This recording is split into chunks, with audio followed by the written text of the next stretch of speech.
Favourite recipe MDH का जीरा SIP जल जीरा मसाला। सिप सिप जीरा सिप एमडीएच का जल्दी और जीरा सिप एमडीएच का जल्दी और जीरा सिप।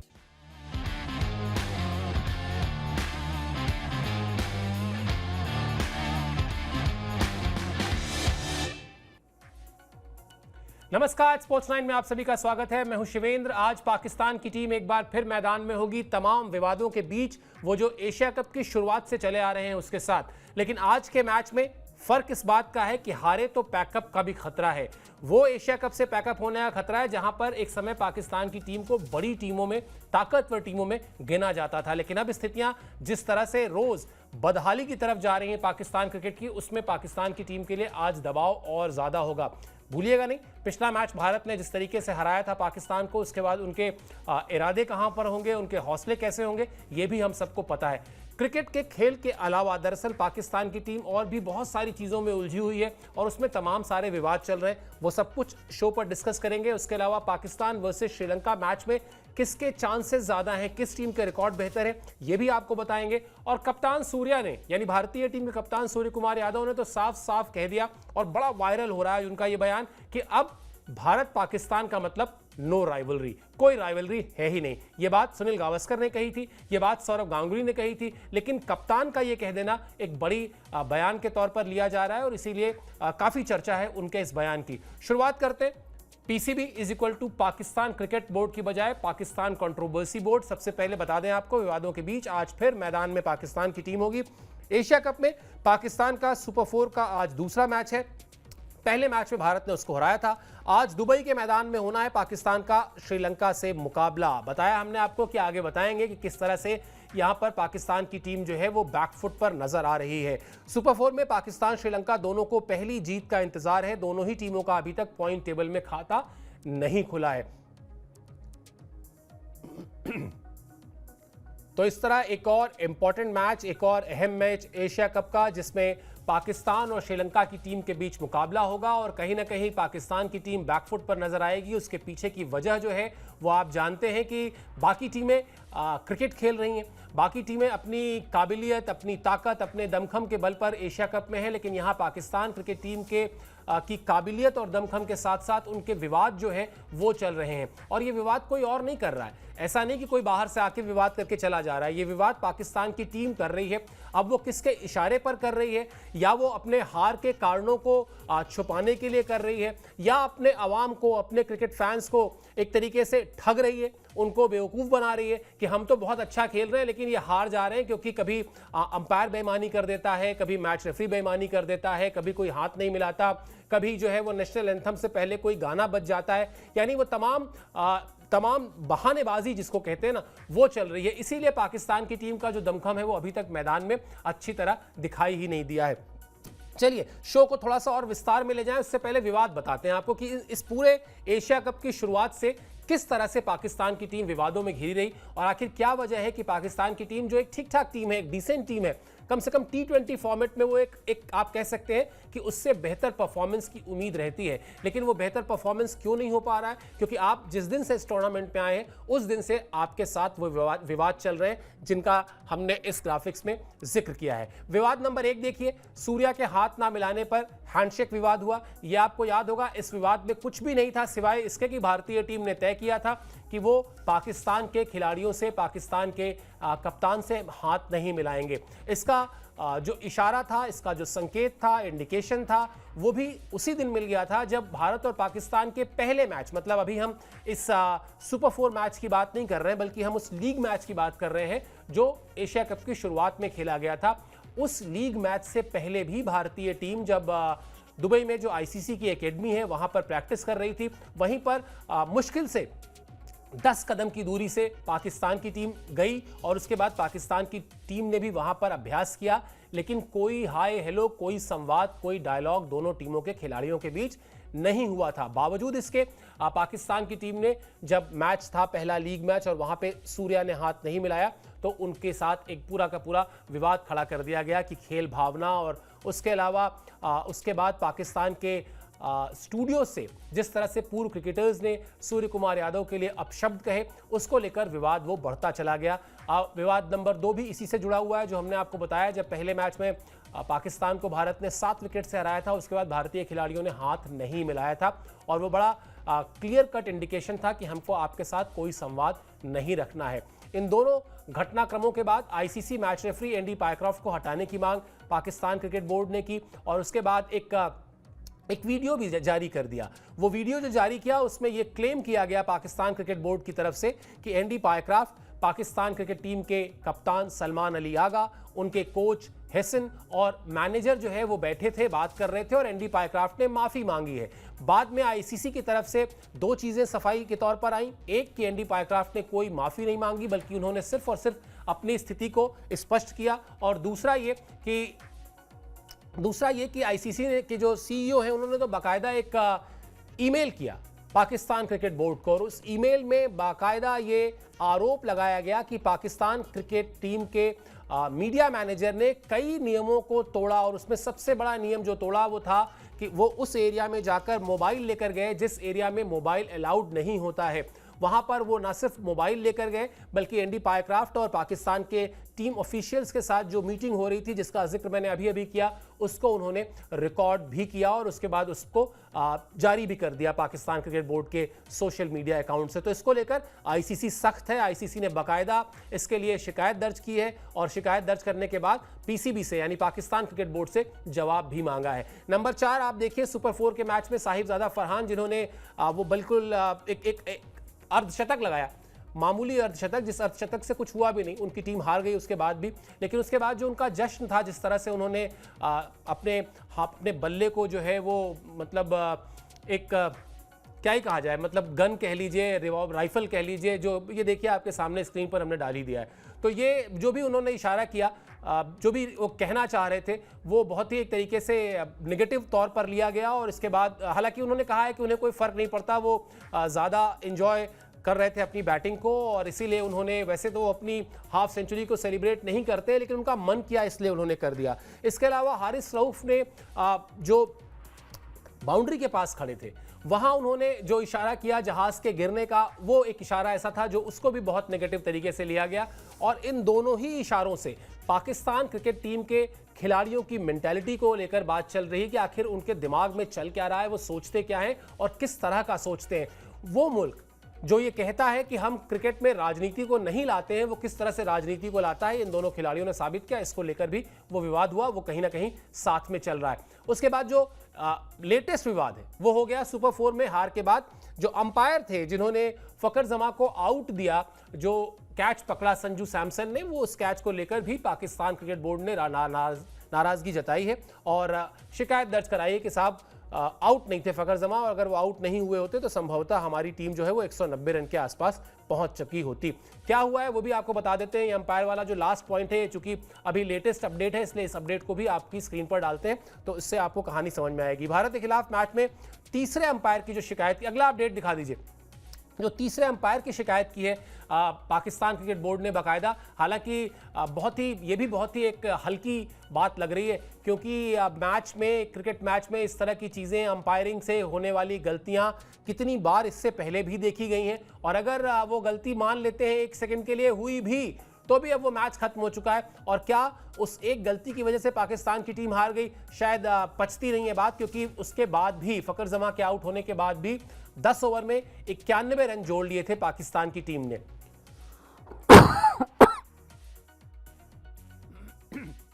जिस तरह से उम्मीद थी कि शायद वो 200 रनों के आसपास पहुंचेंगे, लेकिन फिर वो जो पाकिस्तान की पुरानी समस्या है कि वो T20 फॉर्मेट में 160-170 रन को ही अपने आप को एक आइडियल स्कोर मानती है, ये सोचकर कि उसके गेंदबाज हर बार उस स्कोर को डिफेंड कर देंगे और वही हुआ। 171 रन बनाए पाकिस्तान की टीम ने और उसके बाद उसको हार का सामना करना पड़ा। भारत ने बड़ी आसानी से इस बार 6 विकेट से पाकिस्तान को हरा दिया। सलमान आगा ने क्या कहा था उस विकेट को लेकर वो दिखाते हैं आपको, तो चीजें और साफ हो जाएंगी। कोर्ट प्लेट दिखा दीजिए, उसमें वो ये कह रहे हैं कि अंपायर से गलतियां हो सकती हैं, जब गलतियां हो सकती हैं तो फिर इतना किच करने की जरूरत क्या है। लेकिन मुझे लगा कि गेंद विकेट कीपर के आगे टप्पा खा गई थी, मैं गलत हो सकता हूं। जिस तरह से फकर बैटिंग कर रहा था, अगर वो पूरे पावर प्ले में खेलता तो हमारा स्कोर शायद 190 रन होता, लेकिन इस तरह के फैसले अंपायर करते हैं।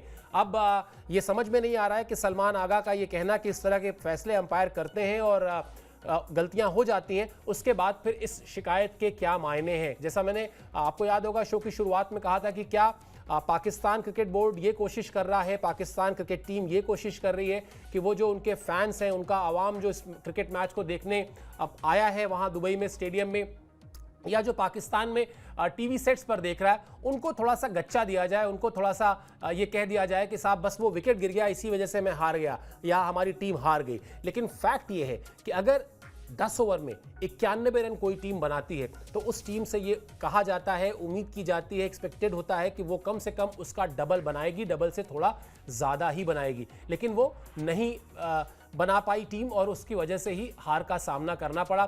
दिखा दीजिए आप शोएब अख्तर का जो कोर्ट प्लेट आप दिखा रहे थे भी, वो हार से बौखलाए हैं जो शोएब अख्तर, वो भी यही कह रहे हैं कि फ़खर जमान आउट नहीं थे, अगर रिव्यू के दौरान फैसला बीच में अटका था तो बेनिफिट ऑफ डाउट पाकिस्तान को मिलना चाहिए था। क्या उन्होंने मिड विकेट कैमरे से चेक किया? मैदान पर 26 कैमरे थे लेकिन फिर भी सही एंगल उपलब्ध नहीं था। वाव! अब ये कह देना, लिख देना सोशल मीडिया में बहुत आसान है किसी के लिए भी। शोएब अख्तर तो खैर अपने आप में ऐसे खिलाड़ी हैं जिनकी चर्चा अक्सर क्रिकेट से ज़्यादा दूसरी वजहों से होती है।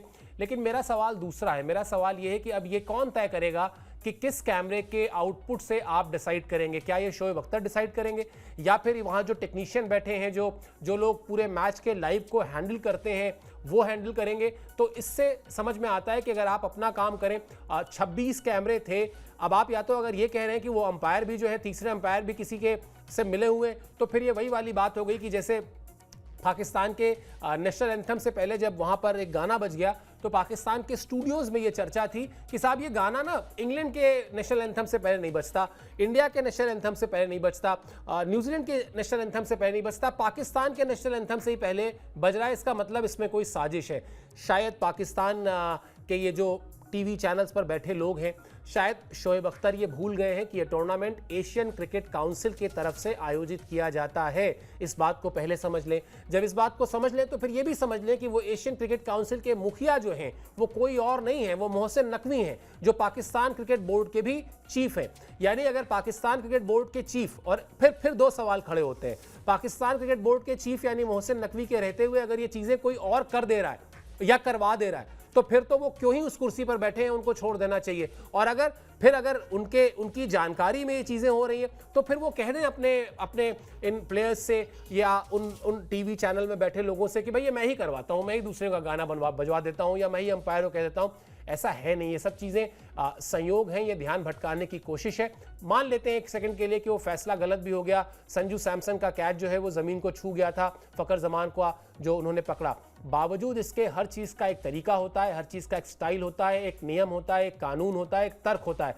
यहाँ पाकिस्तान क्रिकेट टीम और पाकिस्तान क्रिकेट बोर्ड नियम, कानून, तर्क से बिल्कुल इतर जाके बात करते हैं, क्योंकि वहाँ पर सिर्फ और सिर्फ ये देखना है कि किस तरह हार की जो जिम्मेदारी है वो ना लेनी पड़े, ये ना कहना पड़े कि हम खराब खेल कर हारे। अगर हम अच्छा खेलते तो हम वैसे ही जीत जाते। लेकिन बस भ्रम में रहना और भ्रम में रखना जो है वो पाकिस्तान की इस वक्त स्थिति है। और ये सब कुछ इसलिए भी हो रहा है क्योंकि डर सता रहा है कहीं पैकअप ना हो जाए। शुरुआत में हमने बताया था शो के आपको कि आज इन तमाम विवादों के बीच जो हमने आपको अभी दिखाए, इन तमाम विवादों के बीच सुपर 4 का दूसरा मैच है पाकिस्तान का और श्रीलंका से है। अब श्रीलंका की टीम वैसे भले ही आपको उस तरह की नहीं दिख रही है जैसे श्रीलंका की टीम हुआ करती थी, लेकिन एक टीम जो अपने साथ तमाम विवाद लेके चल रही है, उन विवादों का बैगेज लेके चल रही है, उसके खिलाफ श्रीलंका भी एक मजबूत टीम की तरह पेश आएगी। और इसीलिए ये खतरा जो है वो एशिया कप 2025 से बाहर होने का वो पाकिस्तान पर मंडरा रहा है। इस वक्त सुपर 4 की जो पॉइंट टेबल है उसमें पाकिस्तान की टीम सबसे आखिरी नंबर पर है, यानी नंबर 4 पर है। बांग्लादेश और श्रीलंका की टीम भी जो है वो पाकिस्तान से ऊपर है। इसलिए पाकिस्तान और श्रीलंका और बांग्लादेश, जो ये 3 टीमें हैं, इनमें से किसी एक टीम को पहुंचना है और पाकिस्तान को अब ये दोनों ही टीमें जो बची हुई हैं यानी श्रीलंका और बांग्लादेश, उनको हराना होगा, क्योंकि भारत से ऑलरेडी पाकिस्तान की टीम जो है वो भारत के खिलाफ पाकिस्तान की टीम ऑलरेडी मैच जो है वो गंवा चुकी है और जिस मैच में हार के बाद उसके मनोबल पर जो असर पड़ा होगा। और एक तरीके से ये भी देखिए कि उस दिन बड़ी अच्छी शुरुआत की थी पाकिस्तान ने, 10 ओवर में 91 रन, बार बार लोग इसीलिए कह रहे हैं कि 10 ओवर में 91 रन बनाने के बाद अगर आप 200 तक नहीं पहुंचे तो फिर पाकिस्तान क्रिकेट टीम के अप्रोच में प्रॉब्लम है। और सबसे बड़ा ताज्जुब का जो विषय है वो ये है कि पाकिस्तान के पास इस वक्त जो T20 के कोच हैं वो RCB के साथ लंबे समय तक रहे हैं। माइक हेसन न्यूजीलैंड से आते हैं और अच्छी तरह समझते हैं इस फॉर्मेट की ज़रूरतों को, T20 के लेटेस्ट ट्रेंड को, किस तरह से खेल जो है वो बड़ी टीमें अब 250-250 के आसपास जाने की सोच रही हैं। IPL देख लीजिए, IPL में किस तरह से बल्लेबाजी होती है, या IPL छोड़िए, भारतीय टीम का आप 172 रन चेस करते वक्त जिस तरह से बल्लेबाजी की थी शुभमन गिल और अभिषेक शर्मा ने, वो अंदाज देख लीजिए, आपको समझ में आ जाएगा कि T20 फॉर्मेट किस तेजी से आगे बढ़ रहा है।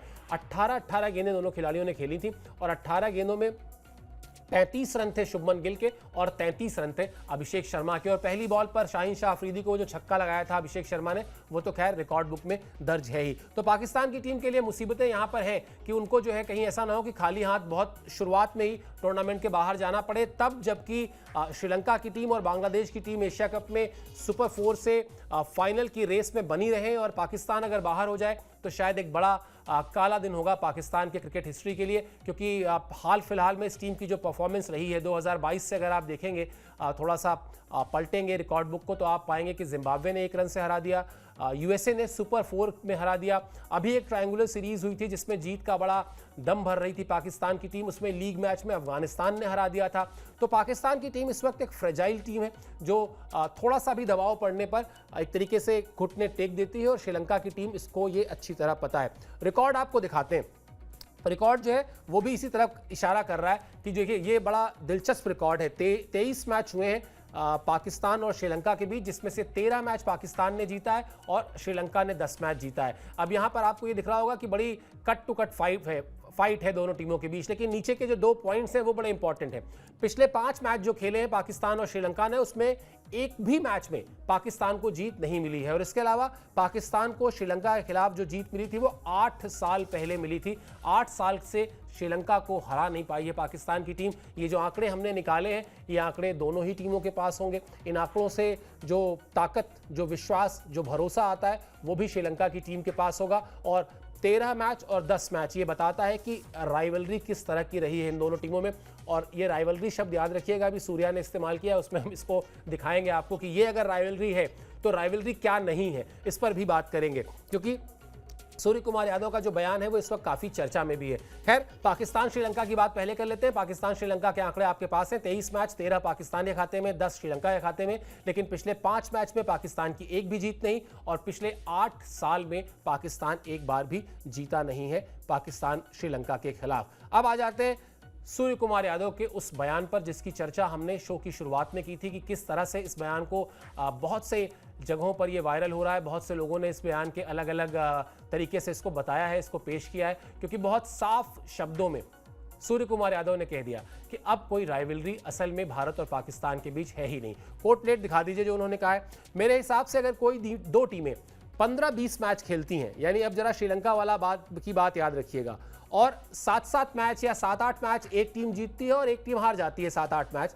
तो ये राइवलरी है। लेकिन 13-0, 10-1, मुझे आंकड़ों का पूरी तरह पता नहीं है, लेकिन भारत पाकिस्तान में अब कोई राइवलरी नहीं है। हमने उनसे बेहतर क्रिकेट खेला है, इसमें कोई दो राय ही नहीं है। सूर्य कुमार यादव अगर ये बात कहते हैं कि हमने उनसे बेहतर क्रिकेट खेला है, तो आप इस एशिया कप के भी जो 2 मुकाबले रहे, जहां एक मैच में पाकिस्तान को भारत ने 7 विकेट से हराया और दूसरे मैच में पाकिस्तान को भारत ने 6 विकेट से हराया, हार और जीत का अंतर भी बताता है कि राइवलरी नहीं है। अभी मैंने कहा था राइवलरी शब्द याद रखिएगा, वो यही कहानी है। उनका बड़ा सीधा कहना है कि अगर आपने 15-20 मैच खेले और अगर रिकॉर्ड ऐसा है कि भाई एक टीम ने 7 मैच जीते हैं, एक टीम ने 6 मैच जीते हैं या 8 मैच जीते हैं, कहीं तो कुछ आसपास हो मामला। अगर मामला 10-1 या 13-1 का है तो फिर वो राइवलरी नहीं है। और सूर्य कुमार यादव से पहले ये बात सौरव गांगुली ने कही थी। उन्होंने कहा था कि वो India England, India Australia, India New Zealand, India Afghanistan का मैच देख लेंगे, इंडिया अफगानिस्तान का मैच, लेकिन इंडिया पाकिस्तान देखने का अब कोई मन नहीं करता क्योंकि कोई राइवलरी रही ही नहीं है।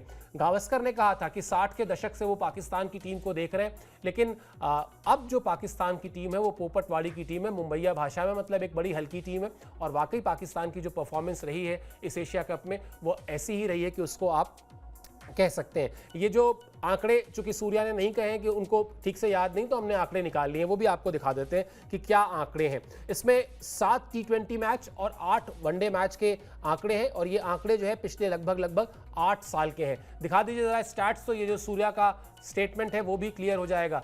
इसके बाद जो भारत के साथ भारत का जो स्टेटमेंट वो है आंकड़ा, वो वाला आंकड़ा दिखा दीजिए। इंडिया वर्सेस पाक पिछले 8 साल के आंकड़े हैं उसमें, ये आपकी स्क्रीन पर है। यहाँ पर 7 T20 और 8 वनडे का कुल लेखा जोखा है। कुल 15 मैच खेले गए हैं, यानी 7 T20 matches plus 8 one day matches, 8 और 7 15 आपकी स्क्रीन पर है। भारत ने इसमें से 11 मैच जीता है। अब ये कोई राइवलरी नहीं है, यही बात सूर्य कुमार यादव कह रहे हैं। अगर यहाँ पर होता 6 मैच, 5 मैच, 8 मैच, 7 मैच समझ में आता है, लेकिन अगर 11 मैच भारत जीता है और पाकिस्तान के खाते में सिर्फ 3 जीत है, तो फिर ये नो राइवलरी की जो बात चल रही है वो बहुत ही जायज़ है। हालांकि कप्तान कई बार ये कहने से बचता है क्योंकि उसको लगता है कि पूर्व कप्तान कह रहा है लेकिन उसको खेलना नहीं है।